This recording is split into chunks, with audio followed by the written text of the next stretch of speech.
नमस्कार, आप देख रहे हैं बिस्तक। मैं हूं रजत देवगन। G20 बैठक से ठीक एक दिन पहले बाजार में तेजी बरकरार है। 19,800 के पार निकल गया निफ्टी। 85 से 100 अंकों की तेजी देखने को मिल रही है और वो तब जब इंटरनेशनल मार्केट सपोर्ट नहीं कर रहे थे। कौन बना निफ्टी का सरताज? कोल इंडिया। इस हफ्ते ही काफी आउट परफॉर्म कर गया है स्टॉक। सबसे तेज चलने वाला सेक्टर जो आज के सत्र में बना है वो है पावर फाइनेंस कंपनियां, पीएफसी, आरईसी। क्यों बनी है तेजी, इस वीडियो में आपको बताएंगे। लेकिन पिछले कुछ महीनों से ताबड़तोड़ तेजी है और आज भी पीएफसी, आरईसी आउट परफॉर्म कर गए हैं।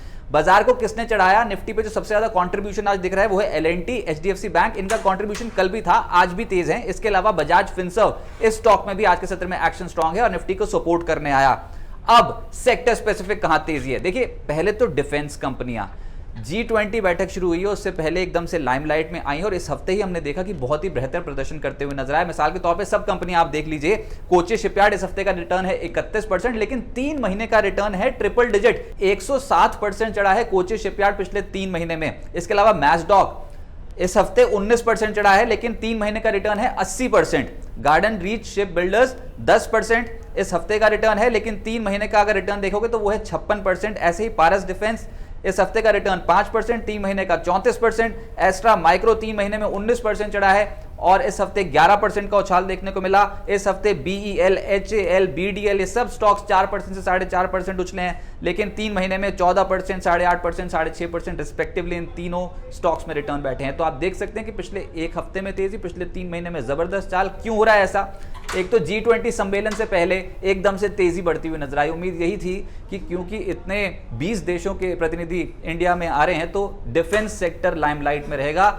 एक तो ऑर्डर बुक बहुत मजबूत है, घरेलू इंडस्ट्री को सपोर्ट कर रही है सरकार, लेकिन कुछ करार भी हो सकते हैं, उसका एक बेनिफिट घरेलू कंपनियां उठाएंगी। दूसरा, और जैसे मैंने कहा कि सरकार घरेलू इंडस्ट्री को सपोर्ट कर रही है, मैन्युफैक्चरिंग को बढ़ावा दे रही है, सरकार की जो पॉलिसीज है वो घरेलू कंपनियों के फेवर में है। इसके अलावा कंपनियों की मजबूत ऑर्डर बुक है। अच्छा, एक्सपोर्ट ऑर्डर्स भी कंपनियों को लगातार मिलते चले जा रहे हैं, वो भी एक प्लस पॉइंट है और कंपनियों के दमदार नतीजों की उम्मीद है। दूसरा जो सेक्टर लाइमलाइट में है, जिसकी बात मैं वीडियो की शुरुआत में कर रहा था, वो है पावर फाइनेंस। ऐसी जोरदार चाल देखने को मिली है ना, अगर आपने इन शेयरों में निवेश किया होता 3 महीने पहले तो जैकपॉट लग जाता। पीएफसी, आरईसी, ये दोनों ही स्टॉक्स, पीएफसी में 3 महीने का रिटर्न है 38% का, आरईसी लिमिटेड में 3 महीने का रिटर्न है 68% का और आज ये दोनों स्टॉक 8.5% से 10.5% ऊपर है और वायदा कारोबार के शेयर है। ये सरप्राइजिंग है, इसके बावजूद इतने तगड़े रिटर्न आज के सत्र में डिलीवर कर रहे हैं। अच्छा, हुआ क्या है यहाँ पर? पीएफसी, आरईसी में आपको पता है पावर फाइनेंस करती हैं, पावर प्रोजेक्ट्स को फाइनेंस करती हैं कंपनियां, लेकिन पिछले कुछ महीनों से शेयरों की री रेटिंग हो रही है। सरकार ने ग्रीन एनर्जी प्रोजेक्ट्स के लिए इन दोनों कंपनियों को नोडल एजेंसी नियुक्त कर रखा है, यानी कि ईवी, विंड, हाइड्रोजन प्रोजेक्ट्स और अन्य रिन्यूएबल प्रोजेक्ट्स को फंड करेंगी ये कंपनियां।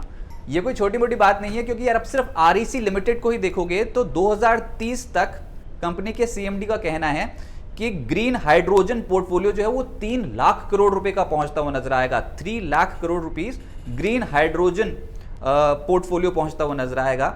और आरईसी लिमिटेड का जो मौजूदा ऑर्डर बुक है वो है 4.35 लाख करोड़ रुपीस। तो आप ये समझ सकते हो जितनी मौजूदा ऑर्डर बुक है उसी के कंपैरिजन में ही ग्रीन हाइड्रोजन लोन पोर्टफोलियो होता हुआ नजर आएगा।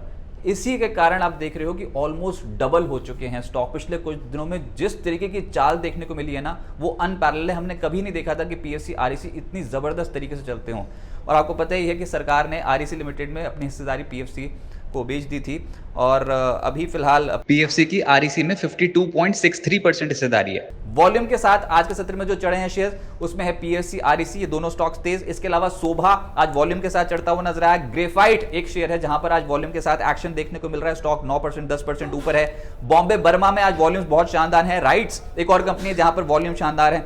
इसके अलावा सनटेक रियल्टी ब्रेकआउट है और वॉल्यूम के साथ। इसके अलावा Welspun Corp one way track पे ऊपर है, वॉल्यूम बहुत तगड़े देखने को मिल रहे हैं। सीडीएसएल और रेन इंडस्ट्रीज में भी वॉल्यूम तगड़े देखने को मिल रहे हैं। इस वीडियो में हमने आपको बताया कुछ ऐसे स्टॉक्स जो इस समय बजिंग है, जहां पर एक्शन देखने को मिल रहा है, लेकिन किसी भी निवेश से पहले अपने वित्तीय सलाहकार की राय जरूर ले लें। हमने आपके सामने सिर्फ एक रिपोर्ट रखी है कि बाजार में क्या चल रहा है, कहां पर रिटर्न्स तेज देखने को मिल रहे हैं। फिलहाल इस अपडेट में इतना ही।